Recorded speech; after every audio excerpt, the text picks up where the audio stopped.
बेटी है और जनक महाराज की चारों बेटियां एक साथ विदा हो रही हैं। सोचो आप।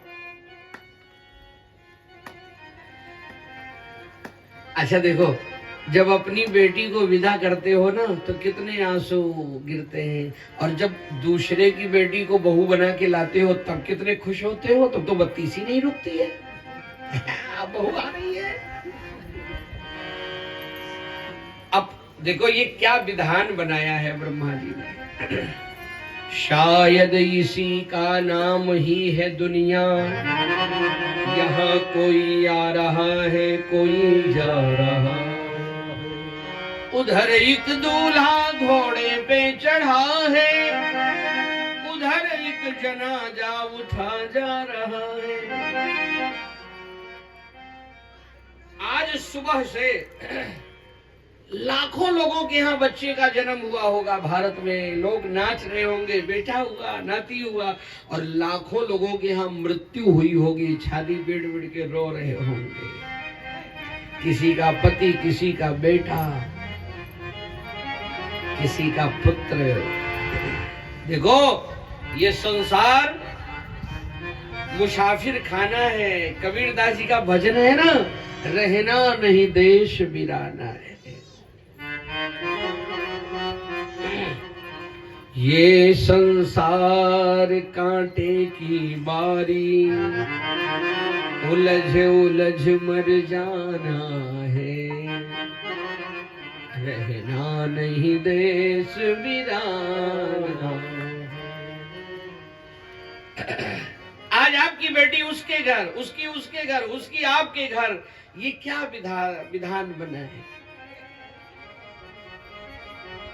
मिथिला वाले रो रहे हैं पर अयोध्या वाले तो बड़े हंस रहे हैं, बड़े खुश हो रहे हैं। सुमित्रा मैया आज सुबह से चौक पूर रही हैं, द्वार द्वार पे। क्यों? आज मेरे घर 4 बहुएं आ रही हैं। बेटी विदा करोगे तो रोओगे, बहू लाओगे तो हंसोगे।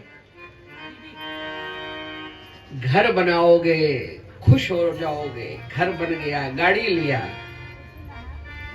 कभी खुशी कभी गम।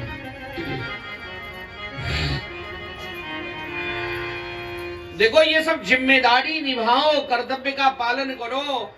मकान बनाया, गाड़ी खरीदा, बेटा की शादी किया, बहू लाए, बिटिया की शादी किया, विदा किया, सब करो। पर यही सब माया जाल के चक्कर में पड़ के एक एक दिन ये ना भूल जाओ कि एक दिन ये शरीर से प्राण निकलेगा और हमें आगे यात्रा करना है। भगवान का भजन मत भूल जाना इस रोने गाने के चक्कर में। यही मोह ममता है। ठीक है, रोया, हंसा, गाया, खेला, सब किया, लेकिन इसके साथ सावधानी रखो कि रोज आधा 1 घंटा भगवान का भजन करो। तुम कौन हो इस बात को हमेशा दे। यही कथा सुनने का मतलब है। जो कथा सत्संग में नहीं बैठते वो केवल रोने गाने में लगे रहते, और जो सत्संगी होते हैं ना वो ठीक है, अपना कर्तव्य निभाया और उसके बाद फिर शाम को बैठ के सीताराम राधे श्याम से अपने को सावधान रखो कि एक दिन हमें फिर यहाँ से जाना। ये तो शरीर के संबंध से सारे काम हो रहे हैं ना। बेटा बेटी की शादी, घर, गाड़ी, ये सब रिश्ते नाते, ये तो शरीर के संबंध से है। जिस दिन शरीर छूटेगा उस दिन कोई नहीं मेरा है। इसलिए जिम्मेदारी निभाओ, कर्तव्य पालन करो, लेकिन उसके साथ रोज कुछ देर भगवान का भजन जरूर करो। नहीं तो अंत काल पछताएगा जब प्राण जाएंगे छूट। इस सब चक्कर में भगवान का भजन मत भूल जाना। सुनैना मैया ने बहुत सुंदर शिक्षा दिया। सीता जी के पास जाके बैठी, बोली, बेटियों को सिखावन दिया, बेटी ससुराल जा रही हो, सास ससुर गुरु सेवा करहु, पति रुख लखी आयसु अनुसरे। बेटी को विदा करते समय माताएं बेटी जान शिकायत का मौका ना आवे, तुझे पढ़ाया लिखाया सब ऐसा ना कहे कि तेरी माँ ने क्या सिखाया है। जाके सास ससुर पति सबकी खूब बढ़िया सेवा कर, सेवा से दिल जीत लेना। जिसका ससुराल में बना रहता है ना, उसका मायके में भी बड़ा आदर होता है, और जिसका ससुराल में बिगड़ जाता है उसका मायके में भी आदर।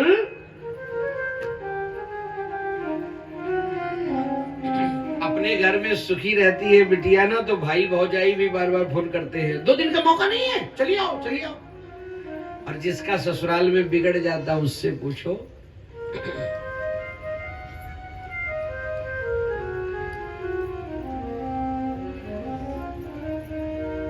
सेवा।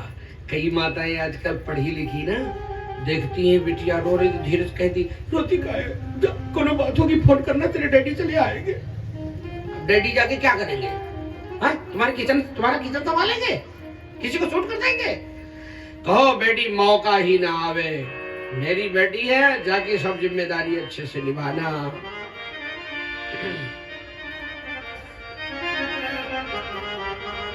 कई तो देखो आजकल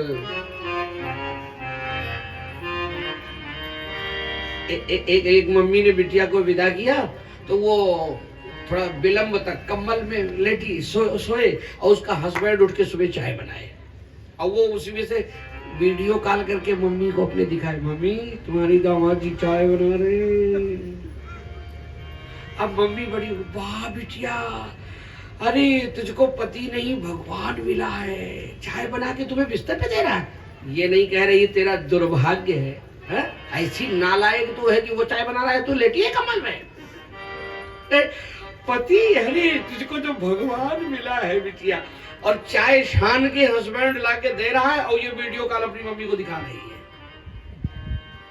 इस कॉलोनी की वो मम्मी नहीं थी, यहाँ की नहीं थी, दूसरे। अच्छा, कई माताएं अपने दामाद को चाय बनाते देख ले, घर का काम करते, तो बड़ी खुश होती है कि बिटिया हमारी बड़ी सुख में है। और किसी दिन अपने बेटा को चाय बनाते देख ले, तो पूरा घर सर पे उठा लेती, अरे तो जोरों का गुलाम हो गया। हाँ?